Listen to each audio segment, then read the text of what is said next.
Hi guys, ako si John, 15 years kidney transplant. Ngayong araw to ay gagawa tayo ng video. Since marami nagre-request sa atin kung paano mag-online ng pagpasa ng quotation, pag-submit ng quotation, or mag-request ng quotation sa Globo Asiatico para po sa medical assistance sa Office of the President. Marami kasi nagre-request sa atin, gumawa naman ako ng video, gumawa ako ng content, kaya this time gagawa po tayo. Take note, ito pong gagawin natin ay through online. May option kayo kung pwede kayo mag-walk-in na makukuha nyo agad within the day. Itong gagawin nating video online po para sa mga malalayong lugar, para isang puntahan na lang din po. Kaya ano pang hinihintay natin? Samahan nyo ako. Let's go!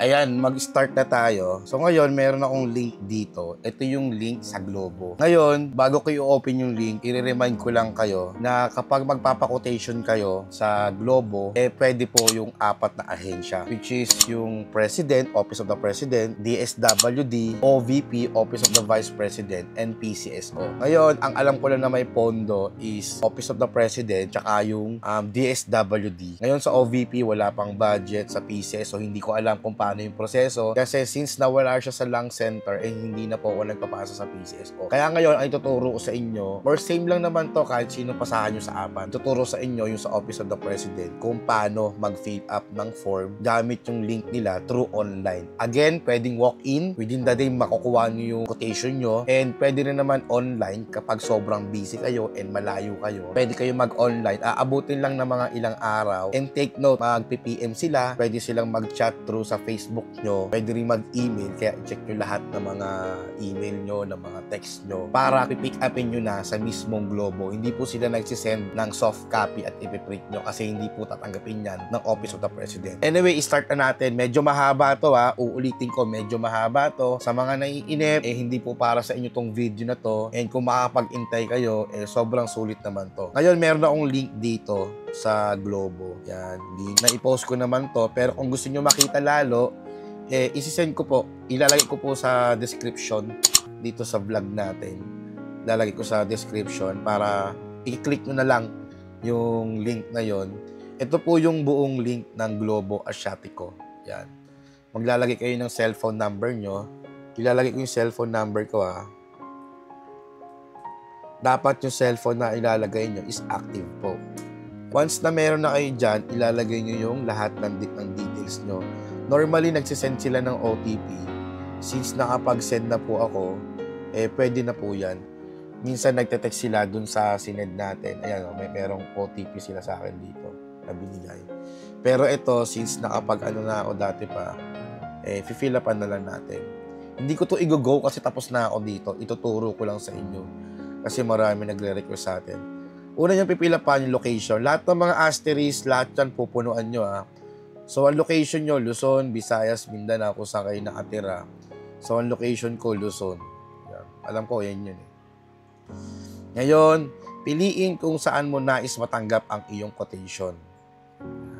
Pwedeng email, pwedeng Viber, pwedeng Facebook Messenger. Yan ilalagay nyo kung gusto nyo ba sa email, matatanggap nyo yung text messages nila.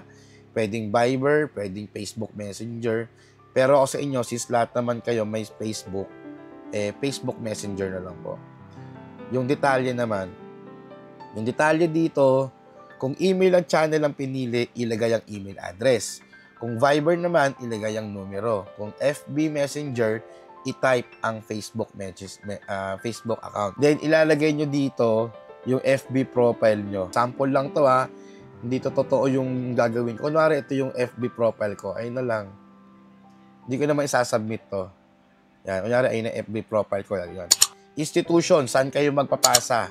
Office of the President, Office of the Vice President, PCSO, DSWD.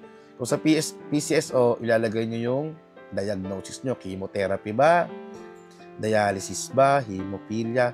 Since ako sa Office of the President, doon lang ako magsasubmit. Pwede rin sa DSWD. I-click mo din para dalawa na yung ano mo. Mamili lamang kung saan gas, Stampede o Ligarda, hindi maaaring piliin ng parehas. Kung DSWD. So, since ako, ilalagay ko na lang Ligarda. Yan, Ligarda na lalagay natin. Then, branch ng DSWD requesting. Yan, kung saan ka magre-request. So, lagay mo na lang yung location ng sabihin mo na lang Manila.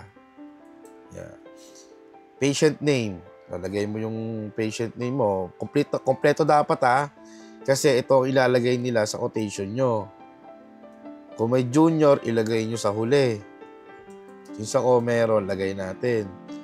Yung address, biblurred ko naman yan. Yan. Dapat kompleto Hindi pwedeng mali. Wag po kayo magmadali. Hindi po madalian dito. Kailangan yung i-double check kasi mahirap na kapag magkamali kayo and mali yung makukuha nyo. Cellphone number, lagay nyo. Since sa akin. Ito na. Yan. Doctor name, sino yung doktor nyo? Sa akin si Alberto. Yan, ayan ang doctor name ko. Hospital, kung sa akin nagpapagamot. NKTI Hospital. Address, sabihin mo na lang East Avenue, Quezon City. Yan. Attachment, ilalagay nyo dito yung patient ID nyo.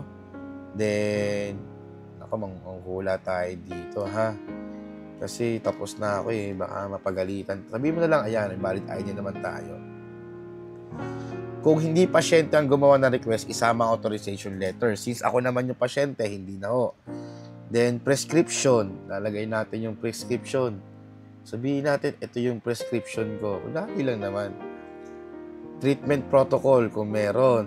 Referral, kung meron. Kung comment, meron. Ngayon, isasubmit yan. Yan, isasubmit natin. Ayun lang po, yung buong proseso na yan. Ganyang kadali lang kung paano mag-request ng quotation. Basta ang importante, i-attach nyo yung reseta. Kailangan original, yung i-attach nyo, scan nyo, then at least 3 months siya. Tapos, at the same time, merong doctor's name, meron siya license number, kompleto dapat tsaka nyo isasubmit. Hindi ko na po i-click yan, kasi nga po, nakapag-submit na ako, baka dumoble at magulat sila, bakit ako nag-submit? Ayan, ganyan kadali lang, sobrang dali lang kapag gusto nyong mag-online. Pero ang masasuggest ko sa inyo, kung malapit lang kayo sa Globo, i-walk-in nyo na lang. Mag-walk-in kayo, dalhin nyo lang yung reseta nyo, tsaka yung valid ID nyo. Pero kung malayo kayo, like Cavite, pwede mo kayo mag-online para isang puntahan na lang din. Yun, ganun kadali lang, isasubmit nyo lang to. Kaya ako ginawa to dahil marami nagtatanong sa akin kung paano mag-online. Kaya ito na po. Sobrang dali lang, wala pang 5 minutes, nakapag-fill up na tayo. Normally, makakatanggap kayo nito ng email, pwede rin text messages na natanggap nila yung quotation na yon, yung request natin for quotation. Tapos, hintayin nyo lang siguro nag-intay ako ng mga 3 days, 3 to 4 days, tsaka ko nakuha yung quotation ko. Ngayon, kung ano yung mga requirements, pag nakuha nyo na to, pag magpapasa kayo sa Office of the President, ilalagay ko rin sa description ng video na to para i-click nyo na lang din.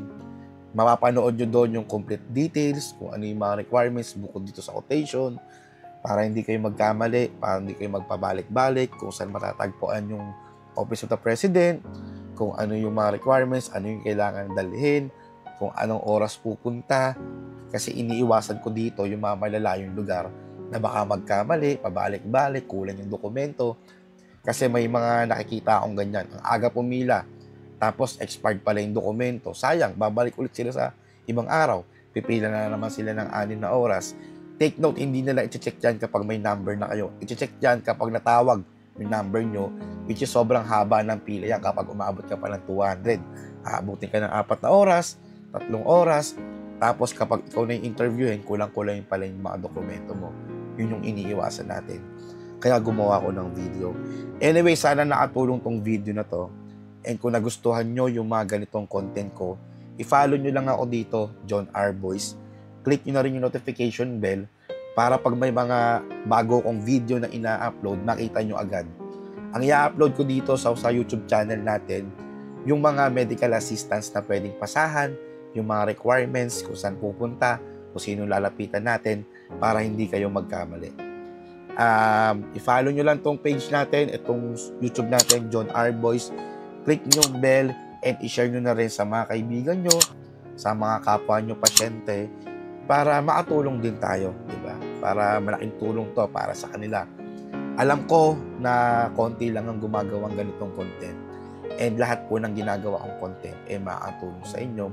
At the same time, legit po lahat ng mga ginagawa kong content dito. Kasi nga po, hindi po tayo pwede mag-joke dito kasi life and death ang pinag-uusapan dito. At the same time, para makatulong tayo sa pasyente. Yun lang po, ingat palagi kung nasan man tayo.